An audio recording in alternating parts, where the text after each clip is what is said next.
Hello friends, মিশমা লাইফস্টাইলে তোমাদেরকে স্বাগত জানাই। তো ফ্রেন্ড, আজকে আমি আর একটি মজাদার রেসিপি তোমাদের কাছে নিয়ে চলে এসেছি।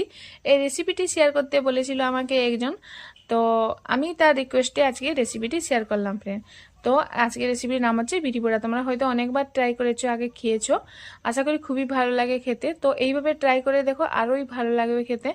তো ক্রিস্পি ক্রাঞ্চি আর মুচমুচে বিড়ি পোড়া খেতে গেলে তোমাদেরকে এইভাবে টিপসটা ফলো করতে হবে। তো সর্বপ্রথমে আমি ভিজিয়ে রাখা বিড়ি বেটে নিলাম শুকনো করে। তারপর 1 কাপ সুজি দিলাম, 1 কাপ চালের গুঁড়ো পরিমাণ মতন দিলাম, কারি পাতা কুচি দিলাম, লবণ দিলাম, গোটা জিরা দিলাম আর খানিকটা খাবার সোডা দিলাম।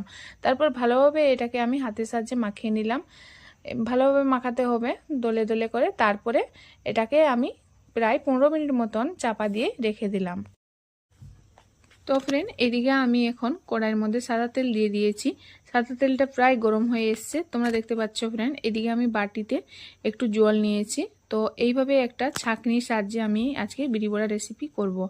তো এইভাবে জলের মধ্যে ডুবিয়ে এই বিড়ি মাখাটাকে ছাঁকনির উপরে রেখে খানিকটা হাতে জল নিয়ে একটু গর্ত করে নিব মাঝখানটায়। তারপরে এক এক করে ছেড়ে নিব কড়াইয়ের মধ্যে।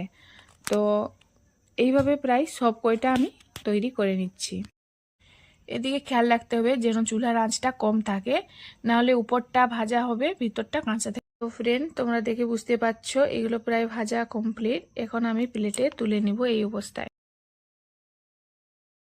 আরও কয়টা আমি হাতে তৈরি করে দেখাচ্ছি। দেখো ফ্রেন্ড, এইভাবে হাতে নিয়ে একটু মাঝখানটা গর্ত করে ছেড়ে দেব, তাহলেই হয়ে যাবে। তোমাদের কাছে যদি এই রকম ছাঁকনি না থাকে তাহলে তোমরা হাতের সাহায্যেও করতে পারো।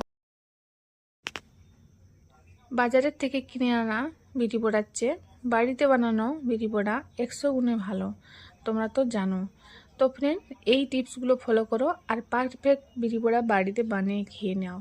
তো ফ্রেন্ড, আজকের রেসিপিটি এইখানে শেষ করলাম। যদি ভালো লেগে থাকে অবশ্যই একটি লাইক করে দিবে। পরের ব্লগে আবার নতুন নতুন নিয়ে তোমাদের সাথে দেখা হচ্ছে। সবাই ভালো থেকো, সুস্থ থেকো, লাভ ইউ অল, বাই।